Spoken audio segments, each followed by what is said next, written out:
So, did Elon just magically swap Tesla for a rocket company? Because if you looked at the stock in any way, shape, or form, this thing was a rocket ship trying to rival NVIDIA's crazy run. Tesla went from being absolutely a turd, in my opinion, in the last 5 days to possibly being a golden gem and a great opportunity out there. We're going to be talking about why that happened today. We're going to be talking about a bunch of stuff today. We're going to be talking about oil, electric cars, the market itself, the Fed, the data that came out today. It's going to be a jam-packed one, guys. But first of all, why did Tesla do all of this, and why is it an interesting buying opportunity? We're going to be going over an options play on it and more about it. But first of all, let's find out why Tesla did what it did. And that was mainly because they did better than expected Q2 deliveries. However, still down 4.8% over the course of a year. But here's the problem. The market doesn't care what happened a year ago. It absolutely doesn't care what happened 2 days ago. It just matters you beat expectations, and the stock price subsequently basically squeezed every single bear out of nowhere, going up in a matter of 5 days. Tesla has done 35%. If you can't look at that and be an awe smack, then I don't know what it's going to take to get you there. But is Tesla a good buy right now? Is Tesla going to come back and retrace these levels? That's the questions that we're going to be asking today. And it's going to be a very, very convoluted one to answer just because there's a lot of ifs. And we're also going to be talking about an option play that I be doing on this with minimal risk, right? We're going to try to minimize the amount of capital that we have to put in this, more for like mid-size accounts, not necessarily for sub 5K accounts. But again, you could play this with a smaller account. Just understand that it's going to be a larger percentage of your portfolio. And thank you all, first of all, for those that tuned into the last video that we did. That absolutely knocked it out of the park. You guys completely smashed the like button on that one. And if you guys wouldn't mind hitting the subscribe button and bell notifications so you're notified of more videos like this where we kind of give you free option plays out there. We're trying to make this a trend on the channel where we just give you option plays. We're going to be talking about the option play that I went over in that video, how it's doing, how I managed the position thus far, and where we are with that, along with a new one for Tesla, like I just mentioned. And if you're down there, if you guys couldn't mind smashing the like button as well. But first of all, what on earth happened with Tesla? Obviously, we saw massive deliveries, and this thing just absolutely rocket shitted up to no tomorrow with volume, right? So we're seeing this nice volume peak right here where we're confirming price with volume. Okay, that's 2 check marks, green check, green flag. I would love to see consolidation now in Tesla. This trend line here that goes back to from Tesla's nearly all-time high, or correction, local all-time high. I say local in the last basically year or so. It's Tesla's actual all-time high is all the way back up here at about 400, and theoretically you could snap a line, right? We could snap a line all the way from that point to here and we would still be above it, right? So this is its dominant downtrend that Tesla has now broken. What I would love to see is a retest of it, right? Why would that retest be perfect? Well, first of all, that retest would be of the 200 weekly moving average, confirming the bullishness in the stock, confirming support, actually filling this gap down here, and essentially would be forming the flag of this flagpole, and thus would continue that massive bullish run in Tesla. Now, when we're getting into the option play, we're going to be talking about levels we need to pay attention to, and the only number you really have to pay attention to is 230.61. That's the level where we don't necessarily want to go below, and thus that is the point of keep buying and accumulating as long as you stay above 230. And then we go through the ebbs and flows of the stock. Now, the one thing that I will mention is in the subsequent weeks, we are going to have a golden cross with Tesla trading up in this area. The 50-day will move up in a hurry to cross over the 200-day moving average in order to form a golden cross, which confirms this greater bullish movement in the stock. But enough blabbing about Tesla. Let's actually jump into the option play that we can play on this. Then we're going to jump into oil. Then we're going to jump into the market. It's going to be a great time, guys. So jumping over to the Tasty Trade portfolio. So we have Tesla's implied volatility on the graph over a very long historical trend. And as you can see, the implied volatility is basically cranked up to the maximum on Tesla. So what does this tell us? This tells us if we're going to be playing options, we cannot play a debit spread. We're basically betting that implied volatility, number one, would stay up here. Number two, would not contract. And then three would expand further after being historically out of the norm. So we definitely want to be looking credit spread skewed. And if we go over to the options chain, right? Well, Tesla's earnings are July 23rd. That's 16 days out, which means that if we're going to be doing a credit spread, we really want to be looking very far out. We want to be looking 51 days, 44 days to then possibly close it going into the earnings, maybe add on to the position. So I'm actually going to be looking at a 51-day option spread, right? So the implied volatility, essentially, we want to keep that 230 number in the back of our minds where we do not want to go anywhere near 230. So simply put, we want to be targeting at the farther range of this expectation.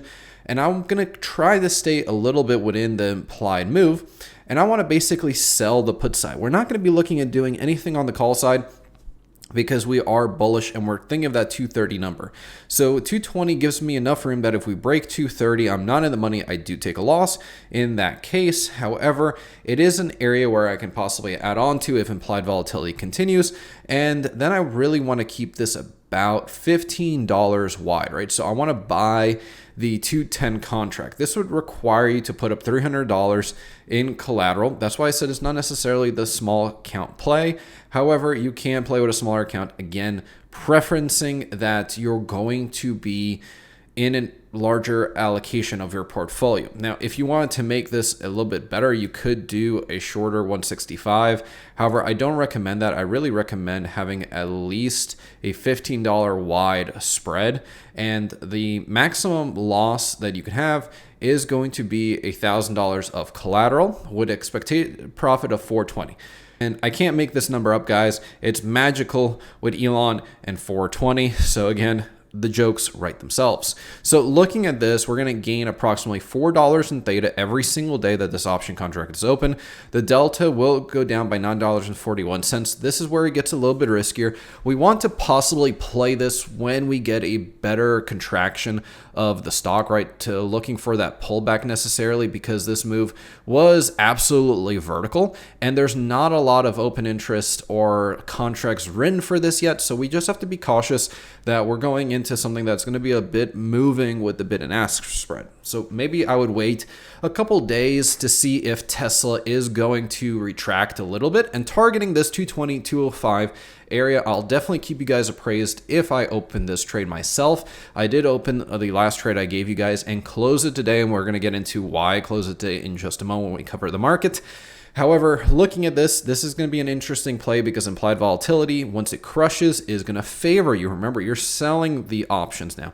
Your credit spread. So implied volatility shrinking, time is all in your favor. You basically want to hold this to 50% profit. So basically, you're skewing about 210 max profit in your mind and max loss of approximately the same amount, right? So you want to keep your stop loss around that point where that's where Tesla essentially breaking 230 on a contractionary level. So make sure you guys keep an eye on that. And because the option is so far out, it is going to occur some theta. So you want to keep this open for quite some time through possibly earnings.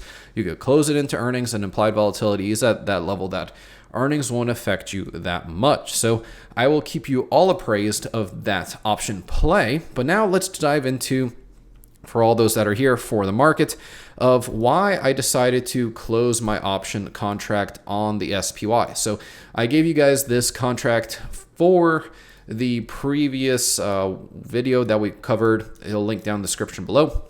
But simply put it, I said, okay, if I'm looking at targeting 542.44, I said, hey, that would be an interesting debit spread because the VIX is basically just in a turd pile, right?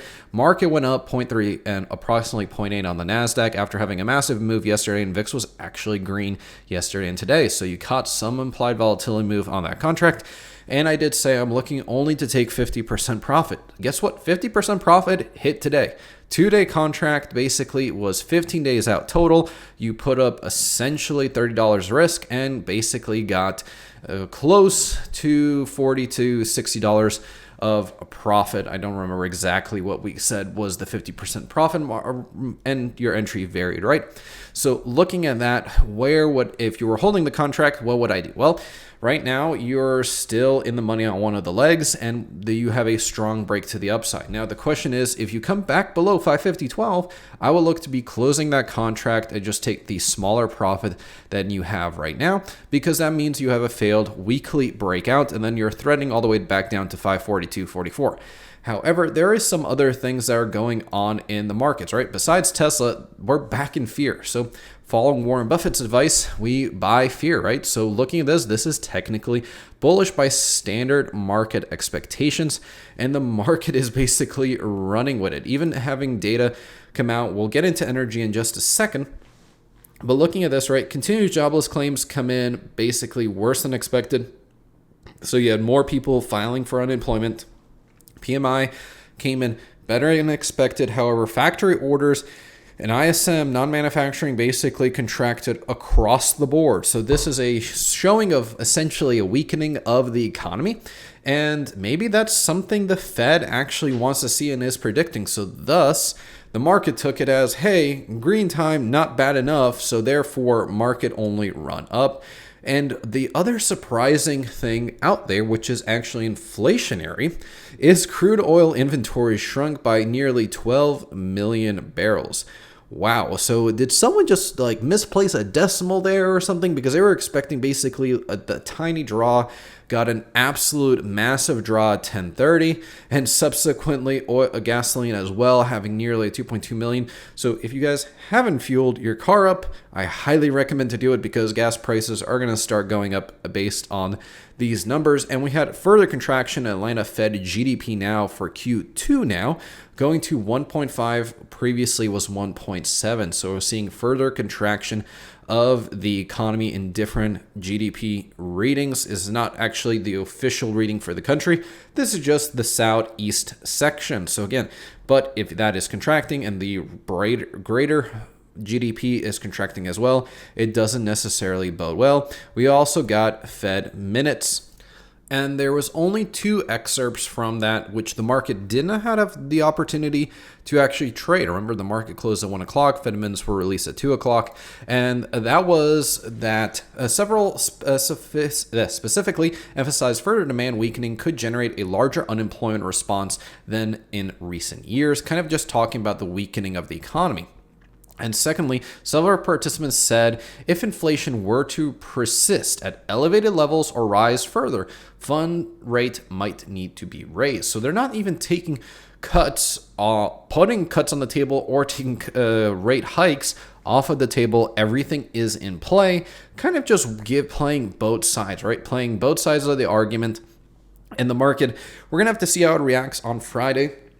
We're going to get some news over the holiday, right? So if we go into Thursday, we don't really have a lot. We just have Fed balance sheet and reserves, but really Friday is when we get some more juicy data, which is the average hourly earnings and payrolls, expected to be the same like the last expectation.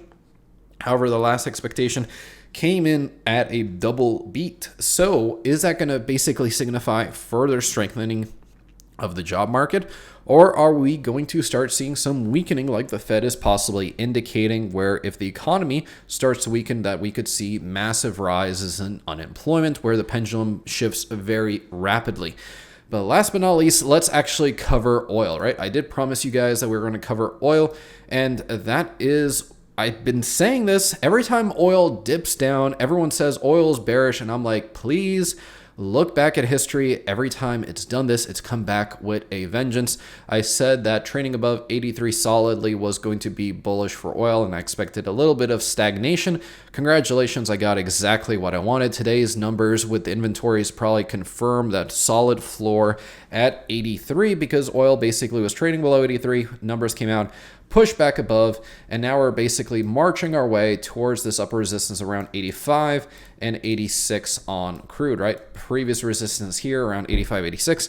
However, that still means inflationary for the oil markets, because if we go back a year ago for July previously, we got that massive run into September. So if we get another massive run into September, mirroring the July numbers, we're essentially going to be zero on that energy number for inflation is not going to be negative, and thus won't be having pressure to push us down. This is where maybe Tom Lee is looking at saying, hey, inflation is going to fall off a rock. Yeah, because if oil prices did this and then they start doing this now, obviously that would be negative pressure on inflation and thus bring it down momentarily before pushing it back up. I think that you're going to see some relief in the inflation numbers just because oil is not ramping the same way going into September as last year. However, things are subject to change. We're seeing multiple draws of this magnitude that we saw today could definitely push oil prices significantly higher. OPEC could do something in the markets as well, or we could see some demand weakening in the market. So throw it down in the comment section below, guys, what you think is going to happen with Tesla. What do you think is going to happen with the market? What do you think is going to happen with oil? I hope to see your comments down there. And again, thank you so much for watching. Happy 4th of July and a merry holiday to you all.